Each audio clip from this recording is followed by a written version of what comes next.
Hi everyone, welcome back to another episode of Banking and Crypto Guide. In today's video, I'm going to show you how to delete Mycelium application on your iPhone. Watch the video till the end and don't forget to subscribe to our channel if you've not yet.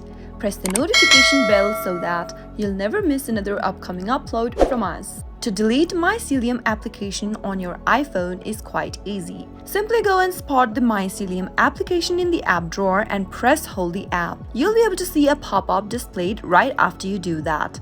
Tap on Remove App and select Delete App in the pop-up next, and to confirm your deletion, tap on Delete one more time in the pop-up box and you'll be able to delete your Mycelium application from your iPhone. Pretty simple, isn't it?